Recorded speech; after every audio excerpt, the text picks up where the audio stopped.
दोस्तों वीडियो के डिस्क्रिप्शन में आपको एक लिंक मिलेगा। जैसे ही क्लिक करेंगे तो आप लोग इस वाले पेज पर आ जाएंगे। और अकाउंट ओपन करने से पहले आप लोगों को यह जानना बहुत जरूरी है कि जो हम अकाउंट ओपन कर रहे हैं इसमें हमें कौन कौन सी फैसिलिटी मिल जाती हैं, कितना क्या बैलेंस हम लोगों को मेंटेन करना पड़ेगा और क्या क्या चार्जेस लगने वाले हैं। तो सबसे पहले तो यहाँ पर आप लोग इसकी एलिजिबिलिटी देख सकते हो कि कौन कौन लोग इस अकाउंट को ओपन करवा सकते हैं। इसके बाद हमें अपने अकाउंट में कितना बैलेंस मेंटेन करना है वो आप यहाँ पर देख सकते हो। तो अगर आप लोग ग्रामीण क्षेत्र में रहते हो तो आप लोगों को यहाँ पर 250 रुपए अपने बैंक अकाउंट में मेंटेन करने पड़ेंगे। अगर आप लोग चेकबुक की फैसिलिटी लेते हैं तो अगर आप चेकबुक नहीं लेते हैं तो आप लोगों को मात्र अपने अकाउंट में 100 रुपए मेंटेन करने पड़ेंगे और इसके बाद आपका जो अकाउंट है वह बंद नहीं होगा। इसी के साथ अगर आप लोग शहरी क्षेत्र में रहते हैं तो आपको यहाँ पर मात्र 500 रुपए अपने अकाउंट में मेंटेन करने हैं और अगर बिना चेकबुक के अगर आप अपने अकाउंट को चलाते हैं तो आपको सिर्फ 250 रुपए ही मेंटेन करने पड़ेंगे। इसके बाद जो भी मेट्रो सिटी में रहते हैं उन लोगों को 1000 रुपए अपने अकाउंट में मेंटेन करने हैं और अगर चेकबुक नहीं लेते तो यहाँ पर 500 रुपए मेंटेन करने पड़ेंगे। तो यहाँ पर आप लोग अपने हिसाब से देख सकते हो। वैसे तो ये जीरो बैलेंस अकाउंट है लेकिन फिर भी आप लोगों को यहाँ पर 100 रुपए या फिर 250 रुपए मेंटेन करने पड़ेंगे, जो कि कोई भी बड़ी बात नहीं होती है क्योंकि जब भी हम अपने अकाउंट को ओपन करवाते हैं तो 100-200 रुपए तो हम अपने अकाउंट में डालते ही हैं। इसके बाद दोस्तों यहाँ पर जो हमें डेबिट कार्ड और एटीएम कार्ड मिलता है ये हमें मिल जाता है क्लासिक का, जो कि आप लोग देख सकते हो कुछ इस तरह से दिखता है। इसके बाद यहाँ पर आपका जो डेबिट कार्ड है ये बिल्कुल फ्री मिलने वाला है, इसमें आप लोगों को कोई भी चार्जेस नहीं लगाए जाएंगे। और इसके बाद जब ये एक्सपायर हो जाएगा तो दूसरी बार में अगर आप लोग डेबिट कार्ड के लिए अप्लाई करेंगे तो आप लोगों को चार्जेस देने पड़ेंगे। इसके बाद आपकी जो एटीएम कार्ड की लिमिट है वो आप देख सकते हो। आप लोग इस डेबिट कार्ड के माध्यम से किसी भी एटीएम से 25,000 रुपए पर डे तक कैश विड्रॉल कर सकते हैं। इसी के साथ यहाँ पर पीओएस लिमिट भी 50,000 रुपए पर डे की है। इसके बाद यहाँ पर आप लोगों को और भी काफी सारे ऑप्शंस मिल जाते हैं, आप लोग चाहें तो इन्हें रीड कर सकते हैं। चलिए अब हम जान लेते हैं कि इसमें अकाउंट को किस तरह से ओपन करना है। तो अकाउंट को ओपन करने के लिए आप लोगों को सबसे पहले किसी भी ब्राउजर को ओपन कर लेना है और यहाँ पर आप लोगों को टाइप करना है यूनियन बैंक। इतना टाइप करने के बाद में आप जैसे ही सर्च करेंगे तो फर्स्ट नंबर पर जो भी आपको वेबसाइट दिखाई देगी आपको यहीं पर एक बार क्लिक कर देना है और जैसे ही क्लिक करेंगे तो आप यूनियन बैंक की ऑफिशियल वेबसाइट पर आ जाएंगे। अब यहाँ पर आप लोगों को काफी सारे ऑप्शंस देखने को मिल जाएंगे, जिसमें कि हमें एक ऑप्शन मिलेगा अप्लाई ऑनलाइन और इसी के आप लोगों को साइट में आ जाना है। कुछ नीचे के साइड में यहाँ पर आएंगे तो एक और ऑप्शन आपको मिलेगा मेन्यू मोर, तो इसी वाले ऑप्शन पर एक बार क्लिक कर देना है। जैसे ही क्लिक करेंगे यहाँ पर आप लोग देख सकते हो ऑनलाइन अकाउंट ओपनिंग का ऑप्शन आ जाएगा, तो इसी वाले ऑप्शन पर एक बार क्लिक कर देना है और जैसे ही क्लिक करेंगे यहाँ पर आप लोगों के सामने 3 ऑप्शन आ जाएंगे, जिसमें कि हमें सेविंग अकाउंट वाले ऑप्शन पर एक बार क्लिक कर देना है। और जैसे ही क्लिक करेंगे तो यहाँ पर आप लोगों को बताया जाएगा कि आप जो भी अकाउंट ओपन कर रहे हैं इसमें आप लोगों के पास में कौन कौन सी चीज़ें होनी चाहिए, कौन कौन से डॉक्यूमेंट को आपको अपलोड करना पड़ेगा। तो सबसे पहले तो आपके पास में आधार कार्ड होना चाहिए। इसके बाद यहाँ पर mobile linked to Aadhaar card, यानी कि आपके आधार कार्ड में एक मोबाइल नंबर भी लिंक होना चाहिए जिस पर कि ओटीपी जाएगा। ओटीपी आप लोगों को फिल करना पड़ेगा।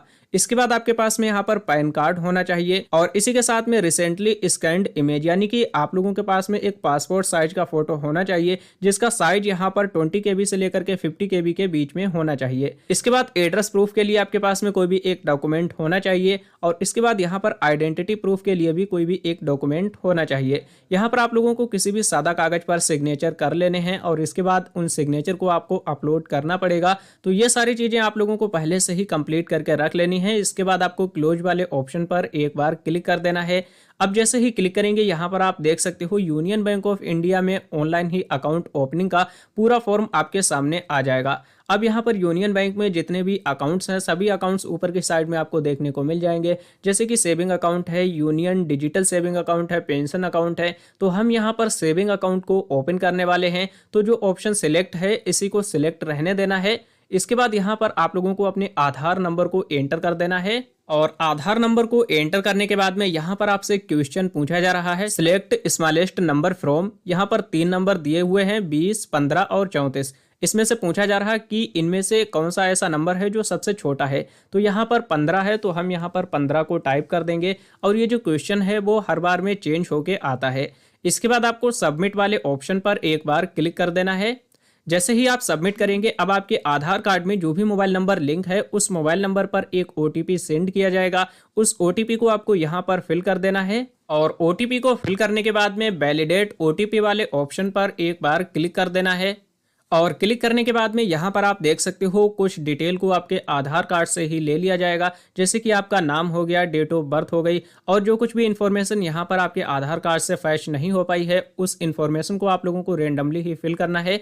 यहाँ पर आपको अपने फादर का नाम एंटर कर देना है। इसके बाद यहाँ पर आपको अपनी मदर का नाम एंटर करना है। यहाँ पर आपको अपने मोबाइल नंबर को एंटर करना है। इसके बाद यहाँ पर आपको अपनी ईमेल आईडी को एंटर कर देना है।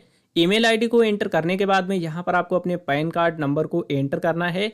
इसके बाद दोस्तों यहाँ पर आपको अपनी स्टेट का नाम सिलेक्ट कर लेना है। इस लिस्ट में से स्टेट का नाम सिलेक्ट करने के बाद में यहाँ से आपको अपनी डिस्ट्रिक्ट का नाम सिलेक्ट कर लेना है और इसके बाद यहाँ पर प्रीफर्ड ब्रांच इस वाले ऑप्शन पर क्लिक करेंगे। आपकी डिस्ट्रिक्ट के अंतर्गत जितनी भी यूनियन बैंक की ब्रांचेस होंगी सभी ब्रांच आपके सामने आ जाएंगी। अब आपकी जो भी नज़दीकी ब्रांच है या फिर आप लोग जिस भी ब्रांच में अपने अकाउंट को ओपन करना चाहते हैं उस ब्रांच को यहाँ से आप लोगों को सिलेक्ट कर लेना है और ब्रांच को सिलेक्ट करने के बाद में यहाँ पर उस ब्रांच का कंप्लीट एड्रेस आ जाएगा। इसके बाद आपको कंटिन्यू वाले ऑप्शन पर एक बार क्लिक कर देना है और कंटिन्यू वाले ऑप्शन पर क्लिक करने के बाद अब आपको यहाँ पर अपने एड्रेस की डिटेल को फिल करना है, जिसमें कि सबसे पहले आपको यहाँ पर अपने परमानेंट एड्रेस को फिल करना है। सबसे पहले यहाँ पर आपको अपने हाउस नंबर या फिर स्ट्रीट नेम को फिल करना है। आपका जो भी विलेज है वह आपके आधार कार्ड से ही ले लिया जाएगा। यहाँ से आप लोगों को दोबारा से अपनी स्टेट का नाम सिलेक्ट कर लेना है और स्टेट का नाम सिलेक्ट करने के बाद में आपको यहाँ से अपनी सिटी का नाम सिलेक्ट कर लेना है और आपका जो भी एरिया का पिन कोड है वो आपके आधार कार्ड से ले लिया जाएगा। अगर आपका परमानेंट एड्रेस और कम्युनिकेशन एड्रेस दोनों सेम है तो आपको इस वाले बॉक्स पर टिक लगाना है, तो सेम एड्रेस ही यहाँ पर आ जाएगा। लेकिन अगर डिफरेंट है तो आपको अलग से यहाँ पर एड्रेस को फिल कर देना है। तो हमारा यहाँ पर सेम ही एड्रेस है तो हम इस वाले बॉक्स पर टिक लगाएंगे, सेम एड्रेस हमारा यहाँ पर आ चुका है। अब आपको यहाँ पर अदर डिटेल को फिल करना है, जिसमें कि सबसे पहले आपको यहाँ से अपने ऑक्यूपेशन को सिलेक्ट कर लेना है कि आप क्या काम करते हैं। पूरी ऑक्यूपेशन की लिस्ट आपके सामने यहाँ पर आ जाएगी और इसके बाद यहाँ से आपको अपने रिलीजन को सिलेक्ट कर लेना है। यहाँ से आपको अपनी कास्ट को सिलेक्ट कर लेना है कि आप कौन सी कैटेगरी में आते हैं। आपकी जो भी एनुअल इनकम है वो आप लोगों को इस लिस्ट में से सिलेक्ट कर लेना है और इसके बाद यहाँ पर आप लोगों को सोर्स ऑफ इनकम सेलेक्ट करना है कि आपकी जो भी ये इनकम हो रही तो उसका क्या सोर्स है, सैलरी से इनकम आ रही, बिजनेस, रेंटल, जो भी है आपको सिलेक्ट करना है। इसके बाद यहाँ पर आपको प्लेस ऑफ बर्थ को एंटर करना है, जिसमें कि आप लोग अपने सिटी या फिर डिस्ट्रिक्ट का नाम भी टाइप कर सकते हैं। यहाँ पर आपको अपनी कंट्री ऑफ बर्थ, जिसमें कि आप लोग जिस भी देश में रहते हैं तो उसे सेलेक्ट कर लेना है और इसके बाद यहाँ पर क्लिक करेंगे। क्लिक करने के बाद में यहाँ पर आप लोगों को नॉन वाले ऑप्शन को ही सिलेक्ट रहने देना है। यहाँ पर आप लोगों को मैरिटल स्टेटस सिलेक्ट करना है कि आपकी शादी हो चुकी है या फिर आप अभी सिंगल हैं। सभी कुछ इन्फॉर्मेशन को फिल करने के बाद में कंटिन्यू वाले ऑप्शन पर एक बार क्लिक कर देना है और इसके बाद आपको यहाँ पर अपनी नॉमिनी की डिटेल को फिल करना है। तो आप इसमें अगर नॉमिनी की डिटेल को फिल करना चाहते हो तो यस वाले ऑप्शन पर क्लिक करेंगे। यहाँ पर आपको नॉमिनी का फुल नेम एंटर कर देना है। यहाँ से आप लोगों को रिलेशन सिलेक्ट करना है कि आप जैसे भी नॉमिनी बना रहे तो उससे आपका क्या रिलेशन है। इसके बाद यहाँ पर आपको नॉमिनी का जो भी एड्रेस है उसे फिल कर देना है। यहाँ पर आपको हाउस नंबर या फिर स्ट्रीट नेम, यहाँ पर आप लोगों को एरिया या फिर लोकेलिटी, यहाँ पर स्टेट का नाम, यहाँ पर सिटी और इसके बाद यहाँ पर अपने एरिया का पिन कोड एंटर कर देना है। अगर आप लोग नॉमिनी की डिटेल को फिल नहीं करना चाहते तो नो वाले ऑप्शन को सिलेक्ट कर लेना है। इसके बाद यहाँ पर आपसे पूछा जा रहा है क्या आप नॉमिनी का नाम अपनी पासबुक पे प्रिंट करवाना चाहते हैं। तो ये ऑप्शन तभी आएगा जब भी आप लोग किसी को नॉमिनी बनाएंगे। अगर आप किसी को नॉमिनी नहीं बनाना चाहते तो ये ऑटोमेटिक ही नो वाले ऑप्शन को सिलेक्ट कर लेगा। इसके बाद यहाँ पर आपसे पूछा जा रहा है क्या आप एक इंडियन सिटीजन हैं और इंडिया से बाहर तो कोई भी टैक्स पे नहीं करते हैं। तो आपको यहाँ पर यस वाले ऑप्शन को सिलेक्ट कर लेना है। इसके बाद आप लोग अपने बैंक अकाउंट में कौन कौन से फैसिलिटीज़ को लेना चाहते हैं। अगर आप लोग एटीएम कार्ड, डेबिट कार्ड लेना चाहते हैं तो इस वाले बॉक्स पर आपको टिक लगाना है। मोबाइल बैंकिंग भी लेना चाहते हैं तो यहाँ पर भी टिक लगाएंगे। एसएमएस बैंकिंग भी लेना चाहते हैं तो यहाँ पर भी टिक लगा देंगे और अगर चेक बुक लेना चाहते हैं तो आपको यहाँ पर भी टिक लगा देना है। इसके बाद आपसे पूछा जा रहा है कि आपकी जो भी चेक बुक है वो आप ब्रांच से कलेक्ट करना चाहते हैं या फिर आप लोग अपनी एड्रेस पर मंगवाना चाहते हैं। तो हमने यहाँ पर अपने एड्रेस को सिलेक्ट कर लिया है। जैसे ही हमारी चेकबुक इशू होगी तो बाय पोस्ट हमारे एड्रेस पर सेंड कर दी जाएगी और इसके बाद आपको यहाँ पर कंटिन्यू वाले ऑप्शन पर एक बार क्लिक कर देना है। क्लिक करने के बाद में आपकी ये जो इन्फॉर्मेशन है वह सेव हो जाएगी। अब आपको कुछ नीचे की साइड में आना है अब यहाँ पर आप लोगों को डॉक्यूमेंट्स को अपलोड करना है, जो भी मैंने आपको डॉक्यूमेंट्स बताए थे। सबसे पहले आपको यहाँ पर कस्टमर का फोटो अपलोड करना है, जिसका साइज मैक्सिमम 20 से 50 KB होना चाहिए।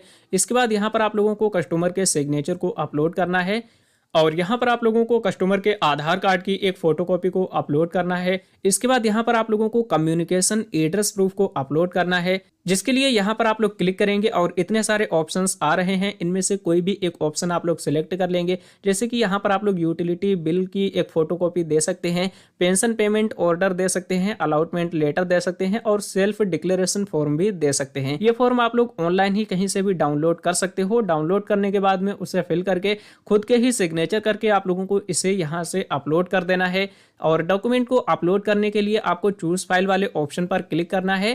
क्लिक करने के बाद में आप लोग अपने फाइल मैनेजर में आ जाएंगे। यहाँ पर आपका डॉक्यूमेंट जहाँ कहीं पर भी रखा है उसे सेलेक्ट करेंगे, ओपन वाले ऑप्शन पर क्लिक करेंगे और इसके बाद आपको अपलोड वाले ऑप्शन पर एक बार क्लिक कर देना है।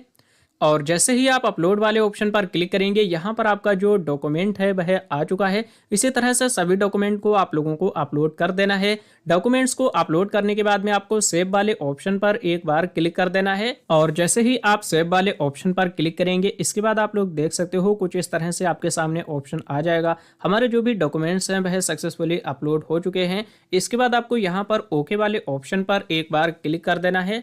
और जैसे ही आप ओके वाले ऑप्शन पर क्लिक करेंगे, यहाँ पर आप लोगों को एक रेफरेंस आईडी मिल जाएगी, जो कि यहाँ पर 30 दिनों तक वैलिड रहती है। ऊपर की साइड में आपको थैंक यू लिख के आ जाएगा।